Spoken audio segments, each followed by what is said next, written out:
Hola a todos y bienvenidos a un nuevo vídeo en el canal. Como siempre digo, no olvides dejar tu like y suscribirte si te está gustando la dinámica. Y nada, dicho esto, comencemos.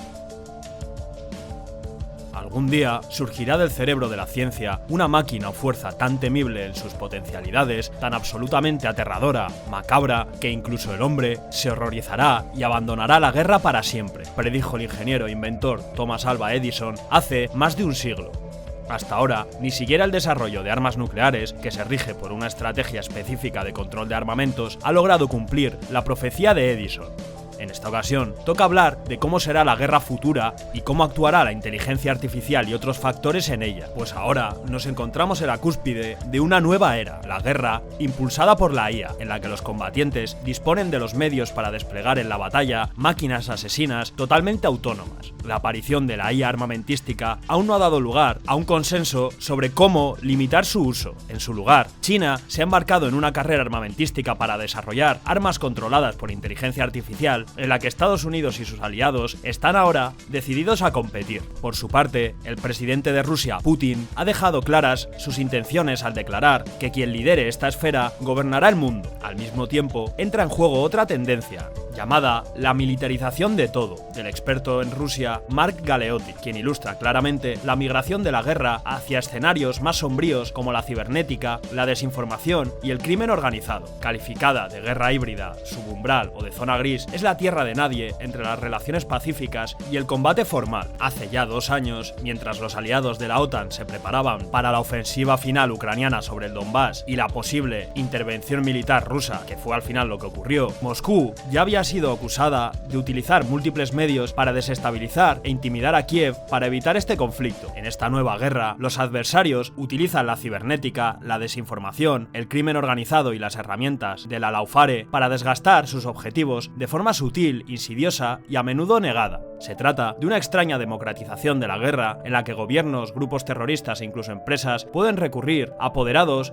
como la empresa de seguridad privada Wagner, vinculada al Kremlin, el batallón neonazi Azov, vinculado al gobierno ucraniano, o mercenarios en forma de hackers a sueldo. El resultado de esto es un estado constante de conflicto de bajo nivel que desafía las definiciones normales, ya que la apertura de hostilidades nunca se declaraba formalmente hasta la intervención final de Rusia. Por supuesto, este concepto de agresión por debajo del umbral o guerra política no es nueva. Como escribió Sun Tzu, el filósofo chino, hace 2500 años, el arte supremo de la guerra es someter al enemigo sin luchar, pero la proliferación de las redes sociales y la era del armamento de alta tecnología han ampliado enormemente el alcance de tales operaciones. Por ejemplo, en 2016, los ucranianos que luchaban contra las tropas separatistas rusas en la región del Donbass comenzaron a recibir mensajes de texto, aparentemente de compañeros de armas, que les instaban a abandonar sus puestos. Estos mensajes fueron enviados realmente por el sistema de guerra electrónica Lear-3 de Moscú, basado en drones y capaz de secuestrar hasta 2000 conexiones móviles a la vez. Volviendo a la IA, los algoritmos ya han demostrado su dominio sobre los humanos en sofisticados juegos psicológicos como el ajedrez y el póker. Los robots de guerra serán asesinos extremadamente eficientes, precisos e implacables. Las armas letales totalmente autónomas, que suelen seleccionar sus propios objetivos y disparar de forma independiente, es decir, un robot de los que vemos en tantas pelis, ya existen sobre el terreno y aunque todavía no hayan participado en ninguna guerra, ni siquiera en la de Ucrania, es solo cuestión de tiempo que comiencen a hacerlo. Sin embargo, estas armas tienen limitaciones críticas. Los sistemas de combate de inteligencia artificial pueden ser tácticamente brillantes, pero siempre serán estratégicamente débiles porque carecen del factor humano esencial. La guerra implica decidir cómo y cuándo luchar y cuestionar los objetivos finales del enemigo. No hay un libro de recetas para el éxito en el que puedas entrenar tu algoritmo. El reto cognitivo de la guerra, de hecho, es mucho más complejo que el reto cognitivo del combate en sí. Una conclusión clara a la que podemos llegar es que las plataformas de defensa tradicionales, como los portaaviones, son cada vez más redundantes. En una era en la que la guerra está muy por debajo del radar o se está adentrando aceleradamente en el reino de la inteligencia artificial, estos otros elementos pierden mucho valor.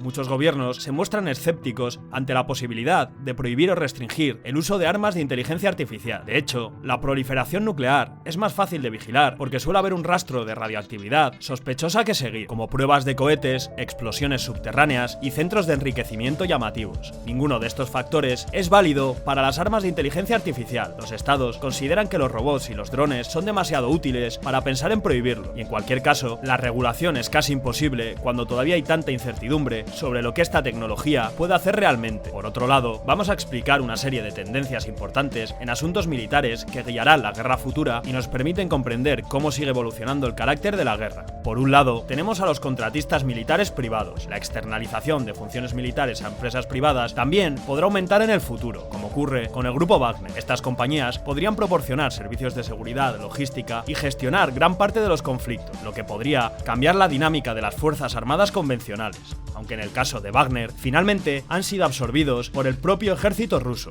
Por otro lado, están las dinámicas geopolíticas. La importancia de las empresas armamentísticas en la guerra del futuro también dependerá de las relaciones geopolíticas y los conflictos específicos que tengan las naciones entre sí. Las compañías que tengan contratos con gobiernos y otras alianzas sólidas podrían tener un papel más destacado que en la actualidad. También está el factor del equilibrio, en el que las organizaciones militares deben construir fuerzas con un equilibrio adecuado de plataformas caras y sistemas autónomos más baratos y pequeños, que se adapten mejor a las distintas misiones y estén más disponibles. También cabría destacar un pensamiento y una acción más integrados en los que, a diferencia de las contrainsurgencias de las 2 últimas décadas, las futuras instituciones militares deberán ser capaces de operar en todos los ámbitos de forma simultánea e integrarse en estrategias nacionales más amplias. Como no podía faltar, nos encontramos ante la integración del hombre-máquina, en la que los sistemas robóticos, los macrodatos, la informática de alto rendimiento y los algoritmos serán absorbidos por las organizaciones militares en mayor número para aumentar las capacidades físicas y cognitivas del soldado humano, generando mayor masa, capacidades disuasorias más letales y una toma de decisiones más rápida con una integración más eficaz. En la guerra del futuro, probablemente habrá una mayor resiliencia soberana, en la que las naciones deberán movilizar a la población para hacer frente a grandes retos militares y nacionales, al tiempo que desarrollan fuentes de suministro seguras dentro de los marcos nacionales y de alianzas para garantizar que las cadenas de suministro no puedan ser fuente de coacción por parte de competidores estratégicos o adversarios potenciales y que lleguen a la línea de frente sin mayor problema. Finalmente, y creo que esto es muy importante, una nueva valoración del tiempo. Se tratará de un recurso infravalorado. Con la propulsión de enfoques algorítmicos de la guerra, la hipersónica y los sistemas autónomos, la guerra se está acelerando y las acciones se medirán en microsegundos. Al mismo tiempo, estamos inmersos en una competición a largo plazo y debemos desarrollar una mayor capacidad y paciencia política y social para aplicar a estrategias que se desarrollarán durante décadas. Las democracias están especializadas en ciclos de 24 horas y ciclos electorales, pero son débiles a la hora de tratar con microsegundos y décadas. Esto es algo que sin duda variará en un futuro y nos encontraremos ante armamento extremadamente veloz. Hasta aquí esta serie de suposiciones, que como habéis podido ver, no tienen ni mucho menos que cumplirse, pero creo que es un enfoque más o menos claro de cómo será la guerra futura.